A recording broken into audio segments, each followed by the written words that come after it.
Hello बच्चों, let's read the question. Which of the following is responsible to rule out the existence of definite paths or trajectories of electrons? Option A is Pauli's exclusion principle. Option B is Heisenberg uncertainty principle. C is Hund's rule of maximum multiplicity. And D is Aufbau principle. Now, first of all, we will discuss about what is the key concept of this question. तो इस question का जो की concept है that revolves around the existence of the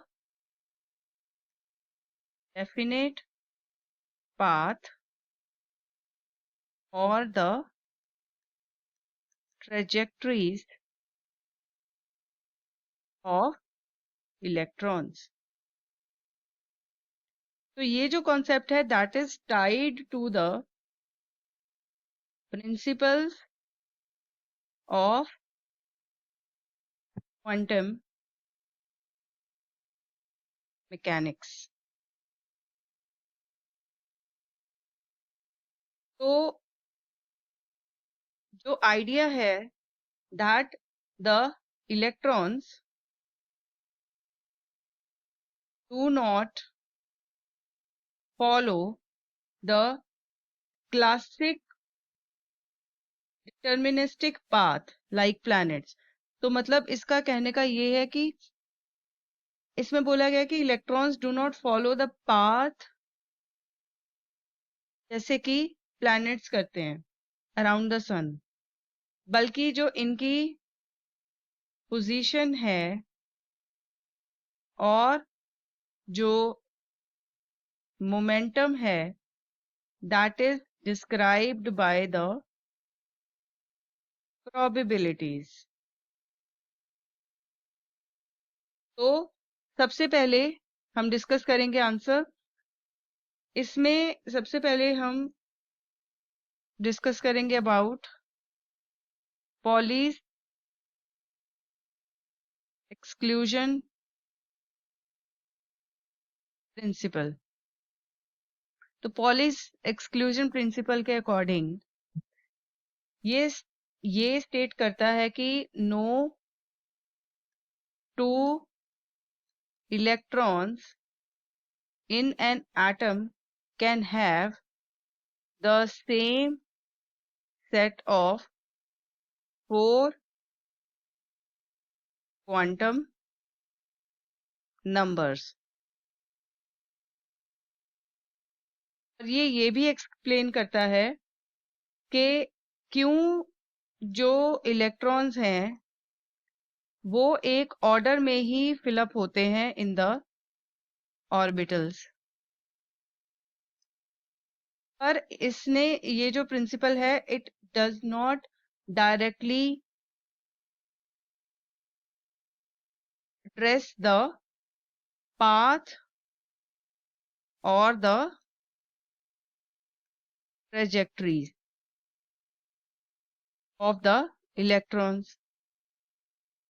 अब जो next है वो डिस्कस करेंगे. जो सेकंड प्रिंसिपल है दैट इज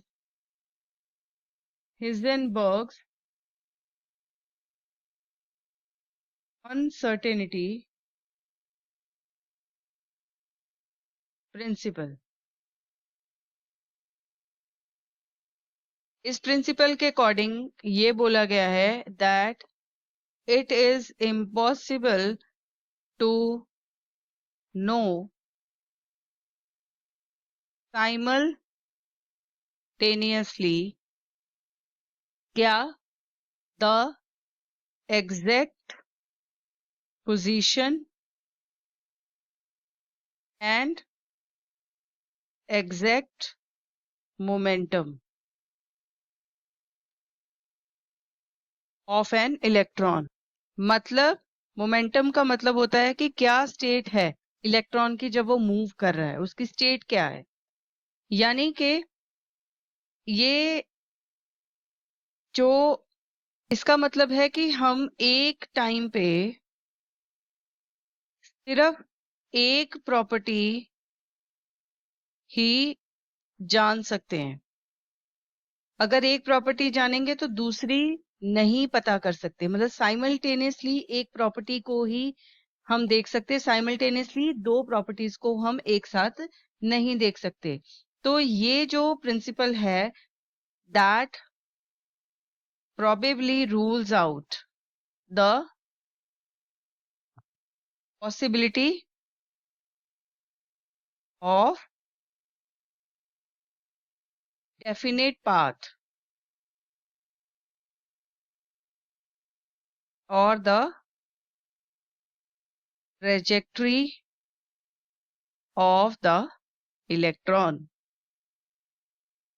Now, जो third principle है, which is called as Kuhn's rule of maximum multiplicity. तो ये रूल जो है ये बताता है कि जो इलेक्ट्रॉन है that will fill the degenerate orbitals, मतलब वो ऑर्बिटल्स जिनकी एनर्जी क्या है, सेम है, singly before pairing up. इसका क्या मतलब हुआ कि ऑर्बिटल्स पहले तो हाफ फिल्ड होंगे, मतलब एक एक इलेक्ट्रॉन सारे ऑर्बिटल्स में जाएगा, उसके बाद वो पेयर अप करेंगे।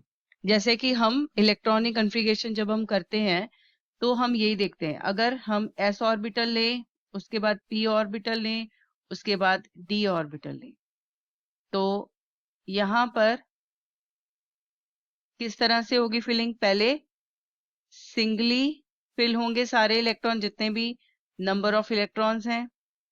ये रूल यही बोलता है कि सबसे पहले सिंगली फिल होंगे, उसके बाद वो डबली फिल होंगे, like this.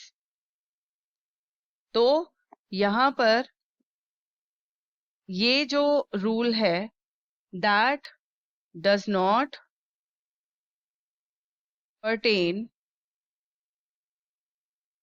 to the existence, इसने existence के बारे में तो बताया ही नहीं, pertain to the existence of electron path, इसने तो ऑर्बिटल्स की फिलिंग के बारे में बताया।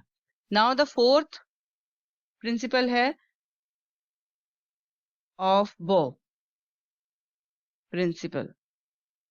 तो इस प्रिंसिपल के अकॉर्डिंग क्या है, जो इलेक्ट्रॉन्स हैं that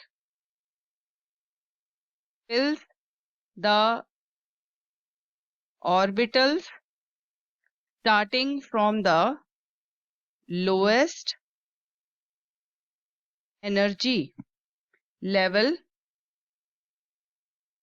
to the highest energy level। तो ये भी जो प्रिंसिपल है इसने भी नहीं बताया जो क्वेश्चन में पूछा गया। तो that means we are left with only one option, which is Heisenberg uncertainty principle, जिसके अकॉर्डिंग क्या है, directly rules out the existence of the definite paths or trajectory of electrons. So this is the correct answer. I hope you have understood this answer very well. Thanks for watching.